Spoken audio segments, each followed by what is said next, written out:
In Sha's case, I'll break it all the way down for you. We started together in this basement. You know what I'm saying? And when I actually received the check from the deal with Interscope and Aftermath and Shady, they go $1 million something. He see everybody reaching at my pockets, and he's doing it too. Because they're thinking it's just what they're supposed to do, like the business. And then I get a call from Chris. Chris tell me, yo, what we gonna do about Sha? I'm like, what? I'm like, oh, he trying to play me against my man. Because me and Chris was just getting together like that. I'm like, yo, I was closer to Sha and Chris. And he's like, no, he's asking about how to charge for studio time. And I'm like, for what's the studio bill? His light bill? So when I paid the $50,000, check this out, he asked for $50,000. I said, yo, don't take $50,000, take $30,000 in a point. Mind you, the point was worth $1.3 million.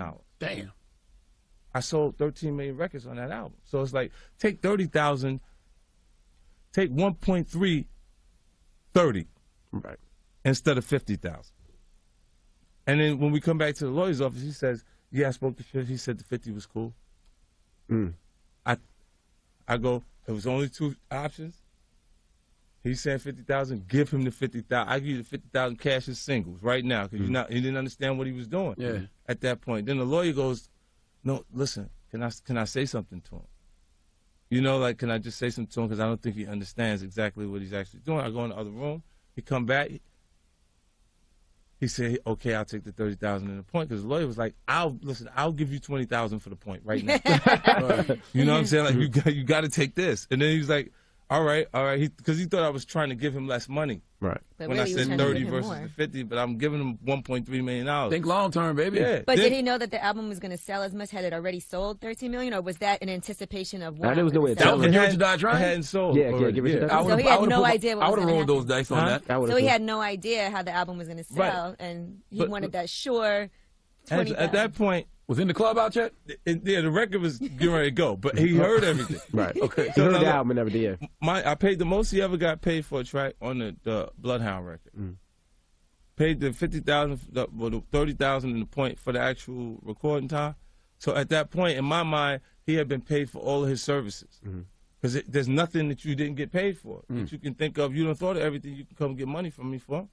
So now I go, after the record sells, well, we was at like 9 million at that point. Interscope gives me $15 million for Unit Records. Now when I get it, I go, like, you're not my partner. Like, you've been paid for all of your services. Right. At that point. This is just a complete lack of financial IQ, man. Financial IQ is just tragic, man. What's going on, y'all? It's Mike, Pro House Seller, man. Welcome back to the channel. Today we're going to be breaking down this 50 Cent clip. He's talking to the Breakfast Club about his man Sha Money, about how he switched up on him as soon as he got his first big check. So you guys don't know Sha Money. Sha Money was kind of like a producer, mixer, engineer for G-Unit Records. He was also the president at one point as well. And 50 Cent goes into how Sha Money starts to act different as soon as he starts to get a big boy check. So 50 Cent starts going on about how he gets his check from Interscope. You know, we all know the story. He was with Columbia, got shot 1 million times. They drop him because they don't want to invest money into an artist that's probably gonna die. Slim Shady, Eminem sees him, says, nah, F that, this dude's tough, I want him. So he signed to Shady, who's signed to Aftermath, who's signed to Interscope, who's signed to Universal.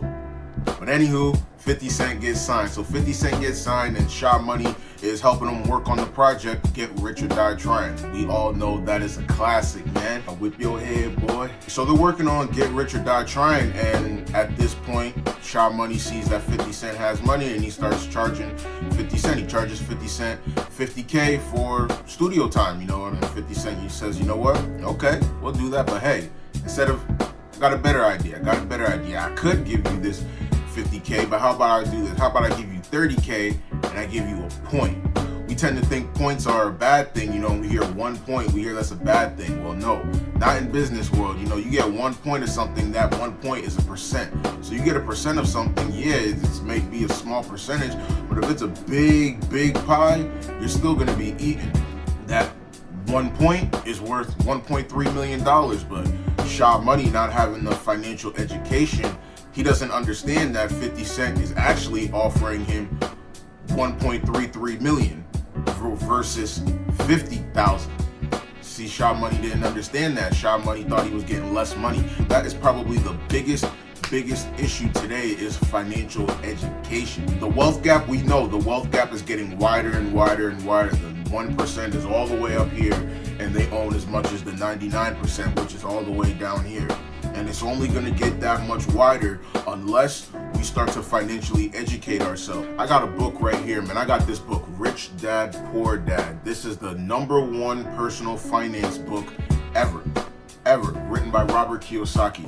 And this is the big thing with the rich and the poor. And when you read this book, Rich Dad, Poor Dad, you'll see in one of the chapters in there, it's the rich don't work for money. And this clip is a perfect illustration of that. See, the rich people, they don't work for the money, they work for the equity. 50 Cent was offering equity stake. You get 1% of Get Rich or Die Trying, and this belongs to you forever. Not for, X amount of time, no, forever. The $50,000, you can have that, but it only lasts a little bit. And the lawyer knew that. That's why he was saying, shit, I'll give you I'll give you 20K right now for that point. Are you dumb? See, Sha Money didn't understand that, whereas the lawyer did. Whereas the rich people, they understand this full on well. They don't care about getting the cash. In fact, rich people, they hate cash. They don't like cash. If they get a big influx of cash, they want to move it into an asset. The rich work for assets. And this is what the record labels do to the artists.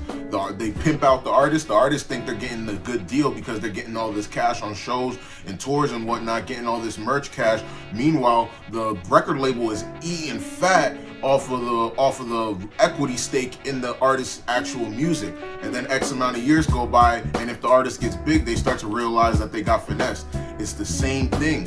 It's the same thing. The rich people, they don't go for the cash. I mean, look, this album came out in February of 2003. If you had money in the S&P 500 at that time, the S&P 500 around the time Get Rich or Die Trying came out was in the 800s. At the time of this recording, the S&P 500 is around 4K right now. So if you would have had $50,000 invested in equity and stock like the rich do, going from 800 to 4K, you would have 5x'd your money.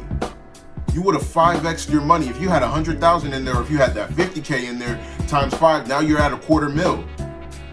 If you would have kept that 50K in cash, like most people do, like most financially uneducated people, which unfortunately are the poor and the middle class people, if you would have kept that money in there, you go from 50K to 32K. You just lost money and you didn't even spend it.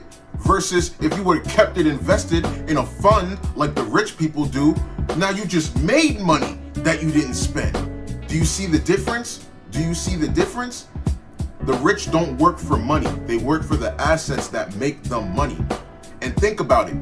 The 13 million that 50 Cent sold, that was just in 2003. That doesn't even include all the streaming that the song gets now, and all the rights and whatnot that the song has to give permission out, whether it's a movie, whether it's a video game. So he's getting paid on that forever. He's getting paid on that forever. Just on Spotify, Get Rich or Die Trying has 2 billion streams. I don't even know how much money that equates to. Probably millions and millions and millions and millions of dollars. That's probably hundreds of millions of dollars. Imagine getting 1% of that. That's a good deal versus if you just got that 50K and now that's it. This is why the rich get richer, man. We got to get financially educated. We got to get financially educated.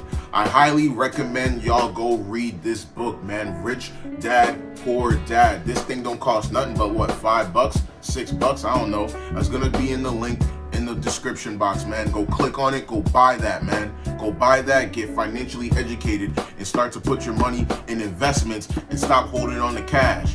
Inflation is killing us right now. This is why the rich and the poor gets divided, because when inflation happens, they have their money in assets. So when inflation rises, so does their asset price. That's why the stock market's always booming. That's why real estate is always booming. Whereas if you would have kept your money in just cash, well, you just got burnt. Sha Money almost got burnt. Thank goodness the lawyer saved him. Most of us don't have lawyers like that. So read this book Get yourself financially educated and stop getting robbed, man. That's it, man. Appreciate y'all coming back for another video. Like, comment, subscribe. If you haven't already done that, why haven't you done that, man? Like, comment, and subscribe. Hope you got some value from that, man. If you're getting any value from this, I'm going to be posting on this channel all the time, man. All the time. So subscribe, man. You're going to get a whole bunch of content like this, man. And I'm out.